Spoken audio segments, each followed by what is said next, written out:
Welcome back, coin fans. Today, we're spotlighting the Canadian half-dollar coin, a piece of change many people overlook, but some versions are hiding stunning secrets. Rare minting errors, low mintage years, and special editions have pushed certain Canadian half-dollars into the thousands of dollars in collector value. So before you pass it off as just another coin, take a closer look. Your Canadian half-dollar could be worth a fortune. The 1983 D Canadian half-dollar, while generally considered a modern circulating coin, has captured the attention of collectors due to its elusive nature and rare variants. This coin, part of the Canadian 50-cent denomination series, holds more value than most people might expect, especially when unique characteristics or preservation conditions are taken into account. Despite being a relatively recent mintage, some specimens have reached a valuation as high as $80,000 in the numismatic market. First and foremost, the Canadian half-dollar is not widely circulated in everyday transactions, making it inherently less common than other denominations such as the penny or quarter. The 1983 issue features the standard obverse portrait of Queen Elizabeth II, created by Arnold Machine. This elegant profile design was widely used on Canadian coinage throughout the 1970s and early 1980s, giving the coin a regal and recognizable appearance. Surrounding the portrait is the Latin inscription Elizabeth II Dig Regina, signifying her status as Queen by the grace of God. The reverse of the 1983 half-dollar proudly displays Canada's official coat of arms, a beautifully detailed emblem representing the country's French and British heritage. This intricate design, surrounded by the words Canada 50 cents 1983, gives the coin a distinctly historical and national feel. However, what separates this coin from a typical half-dollar is not the standard design itself, but rather the factors of scarcity, condition, and potential die varieties or errors. One point of interest is that while many Canadian coins carry no mint mark, especially from the 1980s, the D in this case does not officially refer to a known Canadian mint facility. It is likely a collector's notation referring to a die variety or a specific die marker that has made a particular batch of these coins extremely desirable. Alternatively, some have mistakenly attributed U.S. mint marks like D, Denver, to Canadian coins, but it's important to clarify that Canadian coins were not struck at the U.S. Mint in 1983. Therefore, any coin with a legitimate or unusual mint mark, or one bearing an error such as a misplaced letter or doubling, can be worth significantly more than face value. What truly boosts the value of a 1983 Canadian half-dollar to a figure like $80,000 is the condition. Coins that are in superb condition, uncirculated, with full original luster, and free from wear or damage, are prized by collectors. Combine that with a known error or a low mintage variety, and the result is a rare piece that becomes a centerpiece in any collection. For example, coins struck with doubled dies, off-center designs, or planchet errors have fetched tens of thousands of dollars when authenticated and sold at major auctions. Even today, collectors continue to search for these elusive examples in mint sets, estate collections, or old coin jars. The 1983 Canadian half-dollar remains a fascinating example of how a seemingly ordinary coin can become an extraordinary treasure when rarity, condition, and history collide.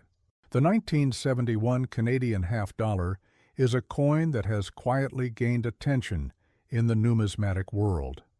Although it was produced for circulation, certain rare varieties and conditions have pushed its value well beyond face value, up to $60,000 in extraordinary cases.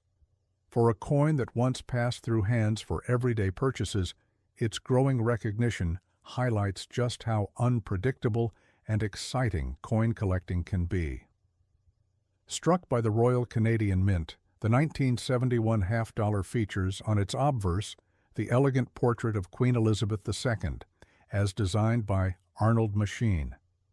This depiction of the young queen, facing right, was used on Canadian coins from 1965 to 1989.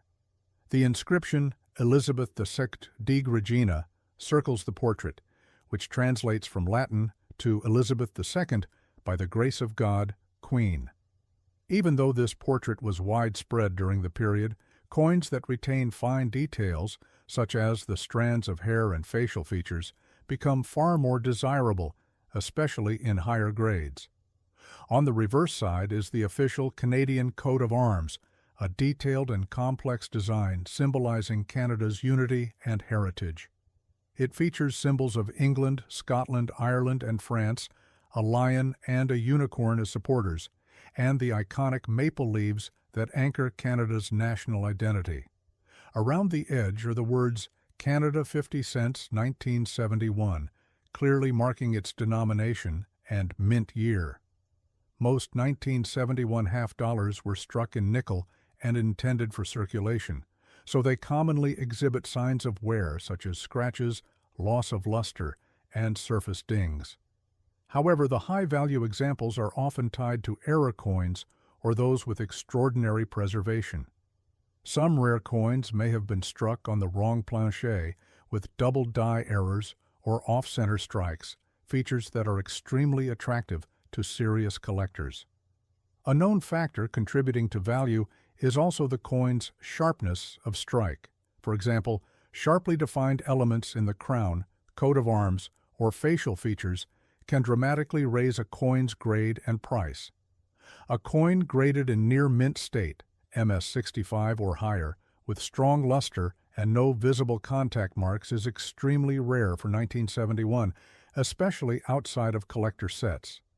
These are the pieces that could fetch $60,000 or more in private sales or auctions. Such values are usually achieved only when the coin is accompanied by professional certification and authentication, typically from respected grading companies like PCGS or NGC. The 1967 Canadian half dollar stands out as a beautiful and symbolic piece in the nation's coinage history. Issued during the centennial year of Canada's Confederation, this coin is part of a unique and beloved set that replaced traditional coin designs with depictions of Canadian wildlife. The 50-cent piece features a majestic image of a howling wolf designed by artist Alex Colville. This design was chosen to represent the spirit and independence of the Canadian wilderness, echoing the theme of freedom and national pride that marked Canada's 100-årsjubilæum i 1987. På den forside af mønten er det velkendte portræt af dronning Elizabeth II, skabt af kunstner Arnold Machine. This version of the Queen is youthful and regal, facing to the right, and is surrounded by the inscription Elizabeth II by the grace of God, Queen, meaning Elizabeth II by the grace of God, Queen. While this portrait was used on many coins, the 1967 half dollar carries special significance due to its limited, one-year design and celebration of a major historical milestone. Unlike other Canadian half dollars that feature the national coat of arms, this commemorative version features the solitary wolf, detailed and lifelike in its stance and expression. The inscription Canada 1867 to 1967 curves around the upper edge of the coin, clearly marking it as a centennial edition. Beneath the wolf is the denomination 50 cents. The minimalist yet bold design gives this coin a timeless and artistic quality that appeals to collectors both in Canada and abroad. Most of these coins were minted in nickel, but a smaller number were produced in silver, especially in special proof-like sets issued by the Royal Canadian Mint. The silver versions have always attracted higher interest due to their metal content and enhanced appearance. However, even the standard nickel coins, especially when found in excellent condition, have become increasingly desirable over time. Circulated examples may show signs of wear, such as dull surfaces or soft details in the wolf's fur and face, but they still hold historical and collector value. Uncirculated versions with sharp detail, original mint luster, and no damage can command significantly higher prices, particularly if graded by professional services. For collectors, the 1967 half dollar offers more than monetary value. It represents a moment of national pride and creative expression. The choice to feature a wolf instead of a traditional symbol marked a bold artistic decision by the Mint, one that resonated with Canadians and coin lovers worldwide. Over the years, as interest in centennial coinage has grown, this coin has become more than just pocket change. It's a piece of national art. Whether tucked away in a drawer, displayed in a collector's case, or newly discovered by a curious eye, the 1967 Canadian half dollar remains one of the most iconic and collectible coins from modern Canadian history. Its value continues to grow as fewer high-grade examples remain in circulation or unclaimed collections.